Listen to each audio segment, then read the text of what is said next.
आज तू प्रिया जी पूरा यूपी बिहार दिल्ली बॉम्बे गुजरात घूमत रू, लेकिन ऊ दिन मत भूला कि भागे खातिर संगे तैयार रहलू। ये आई भैया कि भागे खातिर संगे तैयार रहलू। आप पियावा से पहले हमार रहलू।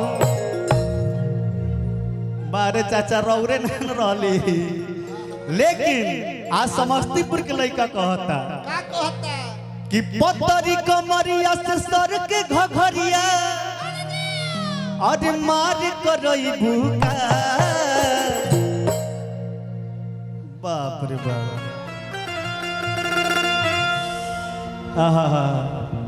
कृपया दूरी बनाए रखें।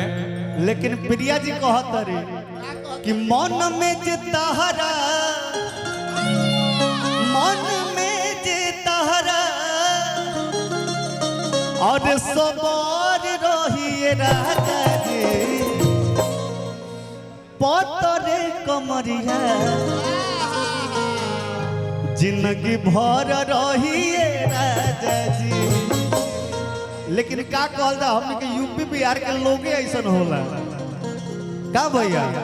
एक बार जब मूड गर्म हो जाता है एकदम बुलेट जैसा काम करता है ना भैया, कि पतरी कमरिया से और सर के घघरिया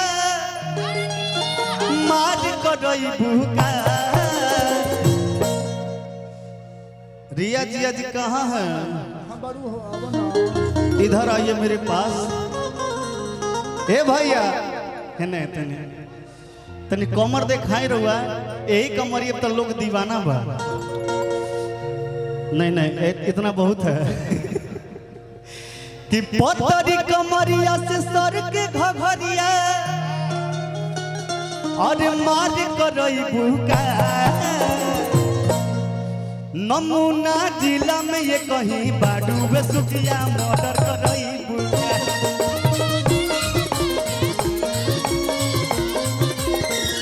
नमूना जिला में ये कहीं बाडू सुखिया मर्डर करई भूका।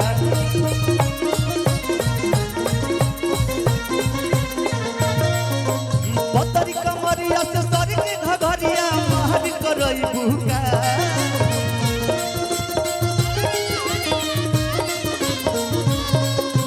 पतरी कमरिया से सर के घघरिया मार करई भूका। वाह ए भैया, हम सही कहतनी का तनी बहाला करी जाती। वाह, नमूना जिला में ये कहीं बाडू सुखिया मर्डर करई।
बाप रे बाप, प्रिया जी और जोड़ा बा।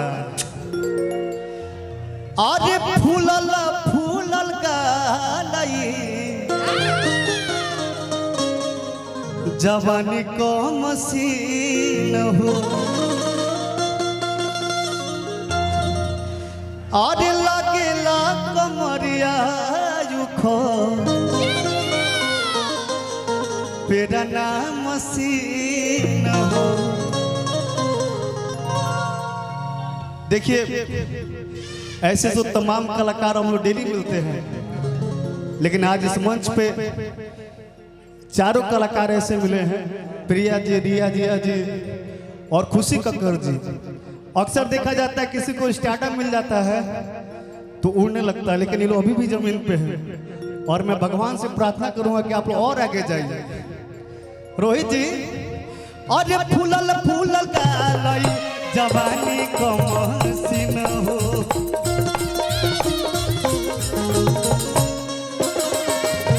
लागे लाग मरिया उख पेरा ना मोहसिन हो।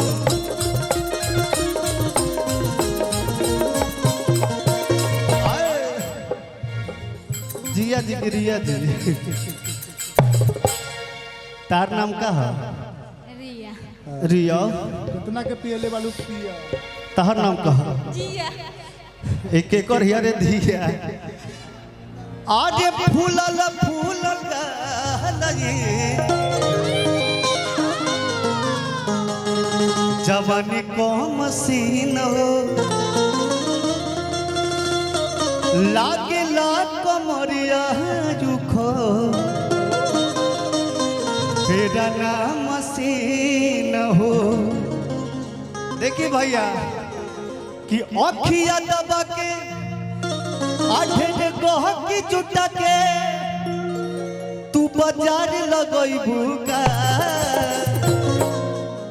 कि अखिया दबा के ढेर गोह की जुटा के तू बाजार लगइबू का।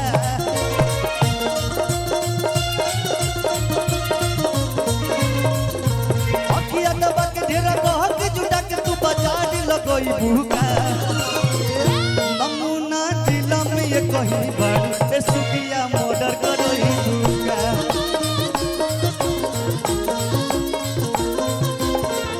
नमूना दिला में ये कहीं बार ए सुखिया मर्डर करइबू का।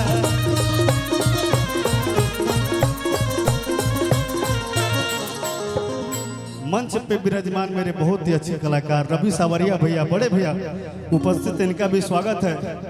एगो गाना रउआ पे सुनी हजा कि हाल का कोई पियावा के आज बिना चालू में इंजन चापोता। हमरे जैसन प्रिया जी, हमरे जैसन ड्राइवर, नया नया ड्राइवर। देखिए मैं यूपी से बिहार आया हूँ लेकिन दूसरा ड्राइवर लेकर आया हूँ। प्रिया जी प्लीज मेरा मदद कीजिए कि मैं भी एक अच्छा ड्राइवर हो जाऊं। देखिए कि हाल का कोई पियावा के अब बिना चालू में इंजन चापता। नया नया ड्राइवर हो, अरे नया नया ड्राइवर हो, हरन में धई धई चापता।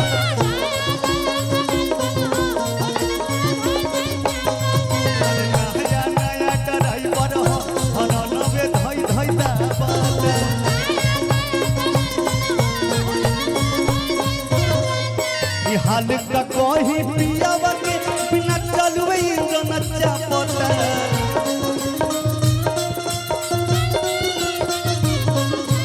हाल का कोई पियावा के बिना चालू इंजन चापता। बोलो हमको ड्राइविंग सिखा दो। कृपया दूरी बना रखे, बीच में लगातार है। नहीं नहीं, हम पहना है कुछ। चौकी के देखिए प्रिया जी, ड्राइविंग कैसे सीखा जाता है? धलो दौर पागल ऐसे ड्राइवर मिली हो माचो कंपनी। हाँ कि हाल का कोई पियावा के आज बिना चालू में इंजन चापता। देखो अगर हैवी ड्राइवर बनना है तो मेरे पास रहो, नहीं तो तुम टेम्पू चलाओगे जिंदगी भर। देखिए और नया नया ड्राइवर हो, अरे नया नया ड्राइवर हो, हरन में धई धई चापता।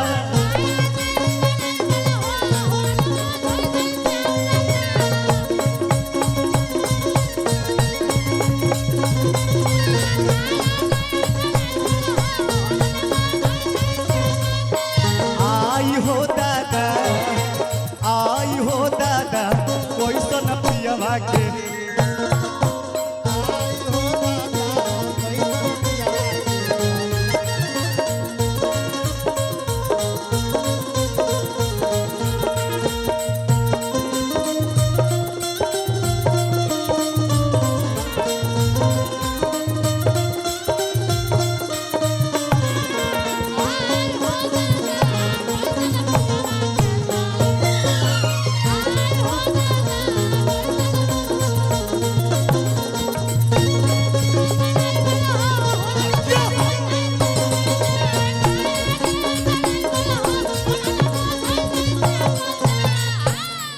नरमुंडा भैया है ना आई बाबा वाह रउआ काहे पीछे बने देखा तानी कि तू ड्राइवरी सीखा तारा आम तो खुदे लाइसेंस बनाई ले अच्छा पर सीख ला चलावे के आगे पीछे ब्रेक गियर लगावे के सीख लो हाय प्रिया जी नरमुंडा भैया हाँ बुझ नहीं पावे पानी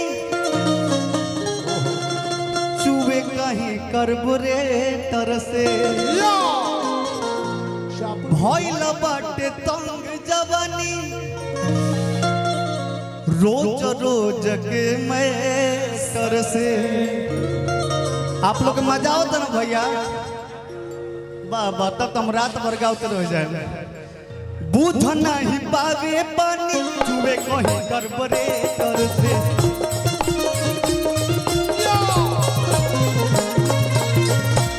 बाटे तंग जवानी रोज रोज के मैटर से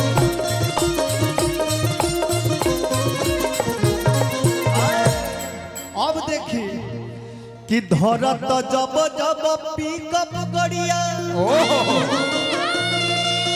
और तो स्टीयरिंग चापता शाहपुर बुलबुल जब ड्राइवर मोड में आ रहा है कि लग रहा है कि अब चल चापू 200-300 किलोमीटर प्रति घंटा के रफ्तार से मैं चलाऊंगा हाँ तो वो का कहती है कि धरत जब जब पिकअप गड़िया और तो स्टीयरिंग चापता अरे नया नया ड्राइवर अरे नया नया ड्राइवर हो हरन में धई धई दाबा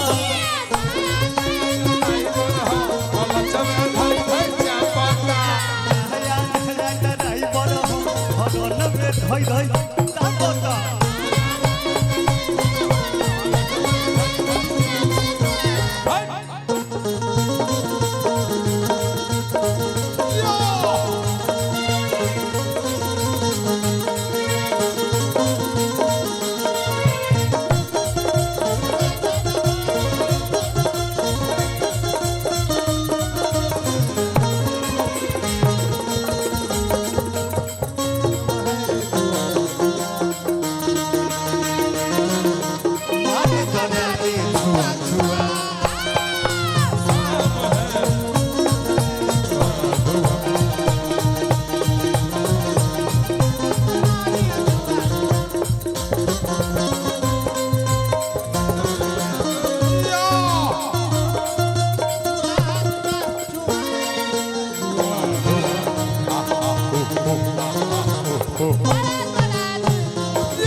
सीधा कर दे